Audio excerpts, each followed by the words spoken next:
welcome back. Thanks for joining us for our May episode of Cup of Knowledge. My name is Elizabeth Orr from Admissions, and today I have Shannon Hyde with us from the CSI Student Accessibility Services Office. And we will get to her guest here in just a moment as well. Just a recap of goings-ons from April. Since we are in May now, the crunch is on. I know everyone's probably feeling finals. It really is that time. And if you are one of the lucky individuals that will be walking across the stage during the upcoming commencement on May 15th, congratulations, and you are almost there.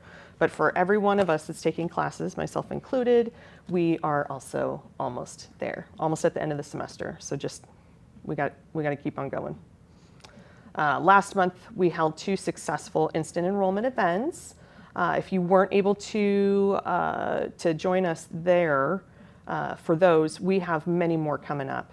And they're going to be held at all 3 of the campus centers, whether it's Twin Falls, Jerome, or the Mini Caches Center that works best for you. So we'll just keep you posted on those. And last month, we had the Center for New Directions really support students in some unique ways. We had the second student-parent photo shoot.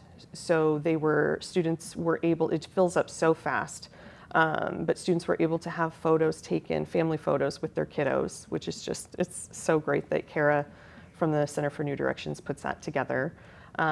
We had some workshops that were co-hosted with Idaho Power. And then just to remind students, if you didn't have the need last month, but maybe find yourself having the need this month, their diaper closet is still open. So feel free to reach out to the Center for New Directions if you have a need for diapers, wipes, or anything of that nature. So things that are happening in May, I already touched on commencement because that's really exciting. We have 5 commencement ceremonies just around the corner. We also have some instant enrollment events that I mentioned.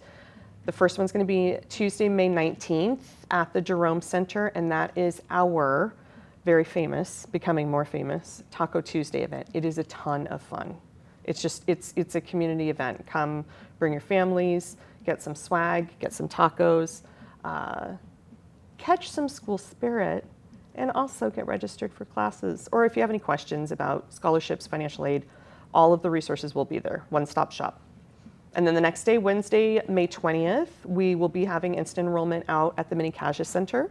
And then Thursday, we'll be doing instant enrollment here on the Twin Falls campus. That one's going to be held from 9 to 12. The other 2 are going to be 4 to 7 to catch folks, hopefully, as they get off of work and can grab their families and join. And the only other thing that I can think of off the top of my head is we'll be closed May 25th for Memorial Day, and that will be here before we even know it. So without further ado, though, I would like to reintroduce Shannon Hyde from our Student Accessibility Services Office. And who do you have joining us today, Shannon? This is our newest office mate, Kayla. Hello, Kayla is an emotional support robot cat. We got her with the idea to sit with students as they wait for counseling services. Okay. If a student comes in at any time and just want to deregulate, de-stress, they can come and visit with Kayla. And Kayla can also provide a service for students in the dorms who maybe don't qualify for an ESA or are far too busy to take care of a pet, but still need the emotional needs of a pet inside of the dorms. That's incredible. And she's very realistic. Can you tell, I mean, I can hear her heart beating. She's meowing. She's talking to me this whole time. But what other, I mean, I saw her pads on her paws. She's very realistic. Got her little beans and her tail moves. Her tail. She's weighted. You can feel the spine on her back. Wow. Okay. She's very soft. That is really, really neat.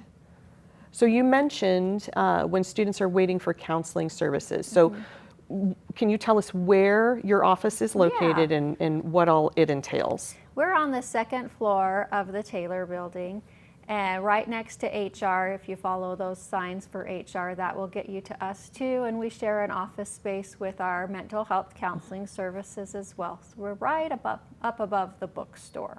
Okay. Gotcha. And across from the Bridge to Success area. So if a student was nervous about, just asking questions and walking in, when they walk through those doors, who would be greeting them and what can they expect? We have Kay is our office specialist, and she's like our resident grandma for everybody really in sweet. the area. And she would greet them and have them have a seat or help them schedule an appointment to either meet with a counselor or to meet with me. Okay. And why would students be meeting with you? Students would be meeting with me if they're seeking out accommodations. Okay.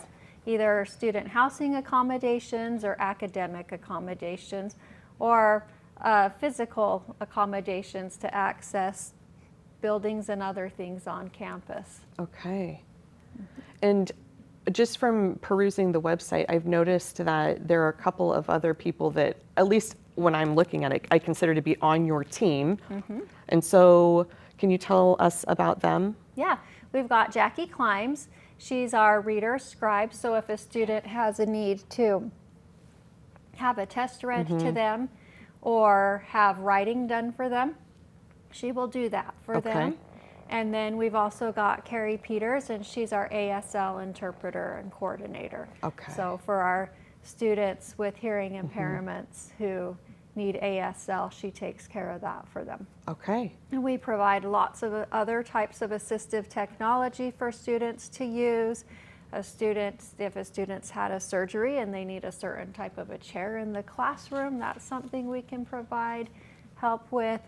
Other accommodations we'll provide for students with disabilities would be like extended testing time, a separate room to take a test in. They could have permission to record in classes to make notes later, classroom and lab adjustments, and information could be given to them in alternate format. It all depends on the students, their disability, and what they need. Our goal is to provide equal access to students while they are here at CSI, in class and also outside of class at other activities. That is so incredibly helpful. I had a thought, just getting ready for this episode today, and I was thinking about students that maybe student parents, that maybe when they were first, going through high school and maybe tried college, but weren't successful the first or second time, because they didn't know that they had unique needs, and maybe through their kiddos or nieces, nephews, and friends, kids, whatever the situation might be, realizing that they struggled previously because maybe they weren't diagnosed with something and it wasn't known.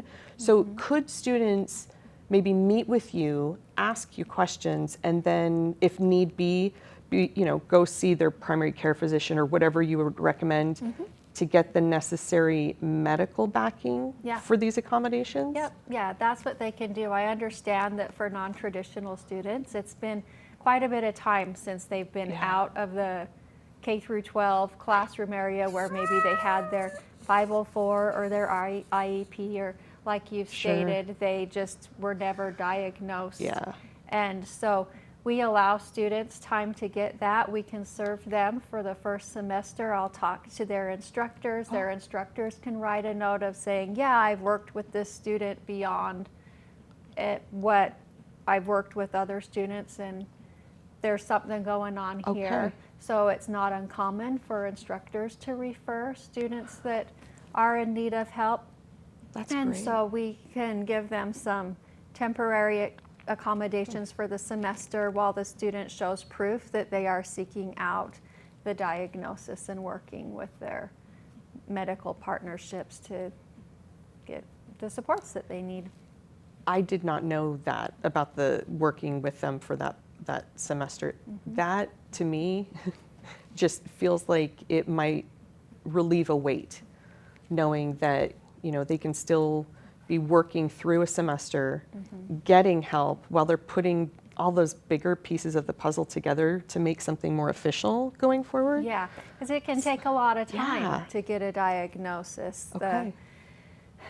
Our providers, there's a wait list for them, and so we understand that. Sometimes there's a cost barrier there that takes time for students, and so we work through that and serve the student while they're working through that, because they're in school right now. Right, right. That is so helpful. Thank you. Yeah. And at the end of the day, if anybody just has a question about, you know, is this something that they could pursue, they are able to call your office and Yeah. potentially make an appointment, but at least ask questions to you. Yeah, and I can provide them with contacts that'll be affordable for their diagnosis and working with and whatnot too. Thank you. Yeah. Thank And you. we also serve our pregnant students for their Title IX accommodations and that sort of a thing as well. Can you talk a little bit about what those accommodations look for or look like? Because I mean, I've had 2 kids and, you know, but I don't know what that even would look like. Yeah, there are a lot of people that think, oh, well, I'm pregnant, so I guess I better just stay at home and have my baby.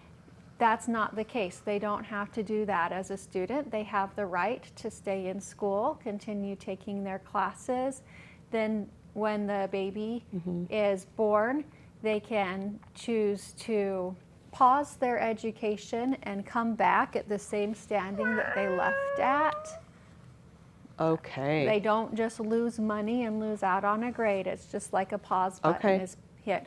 Or they will have accommodations which are far more flexible than our disability accommodations even, where teachers will work with them on flexibility with due dates of assignments and quizzes and tests and whatnot to be able to get that work done and turned in, and sometimes a little bit after the class is ended so that they can get credit for their test, because we can't plan for everything in life. And you don't want one of the most wonderful things, like having a child, to knock you off trail for your educational path that you're also pursuing. That is so incredibly helpful to know. Okay, so I'm thinking, when I hear you talk about all of those available accommodations, what goes through my mind is communication is key, because if a student finds themselves in a situation, maybe, you know, somebody goes into labor early, because babies come when they want to, right? And not, how many babies are actually born on their due date, right? Statistically speaking. Communication is key though, so that in order to hit that pause button, students need to be communicating with you in your office to make those arrangements. It sounds like. Yeah, accommodations aren't retroactive. They begin from the time they've come in and requested them, and we've put them in place. So, yeah, it does need to be requested by the student, and then we do our best to be able to serve them in a way that's reasonable and doesn't cause a fundamental alteration to the course and the program. And then we'll also help students that have those emergency medical situations that's going to call for flexibility from their teachers beyond a few days. Got you. Because that happens, life happens. It does. Wow, okay. The more you know. Thank you so much. That was so helpful. And I hope that helps some of you out there. This is why we do this. If you have any follow-up questions, please just don't hesitate to give us a call.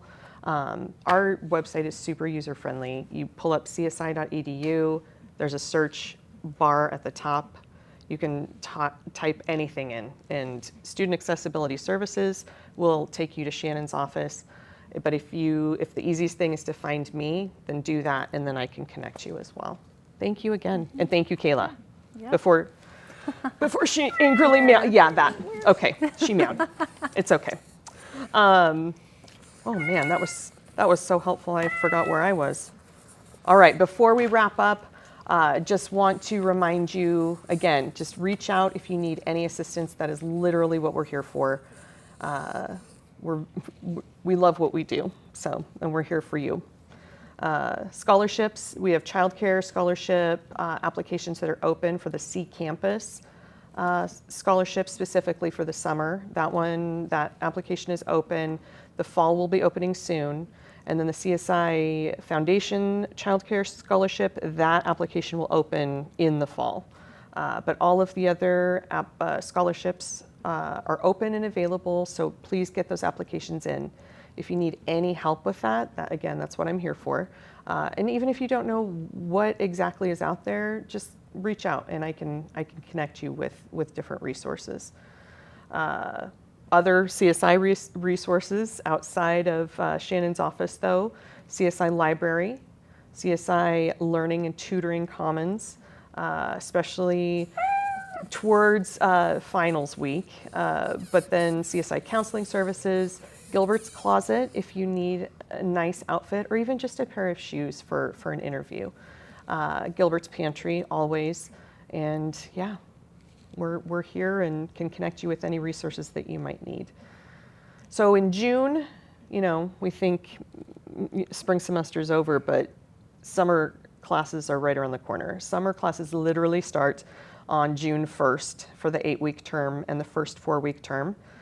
We will be closed. All of the CSI offices will be closed on Friday, June 19th in celebration and recognition of the Juneteenth holiday. And yeah, I think that's outside of instant enrollments. We will be having those. Those are already up on the website and the dates are available. Please know that going forward, starting this month, you should be able to very easily find Cup of Knowledge and our other podcast, Cafecito, on our website at csi.edu/podcasts. The wonderful Alex Daw has been working very hard to make that happen. And so we want to direct students there because it really is super convenient so that we don't have to go digging for them anymore. Yeah.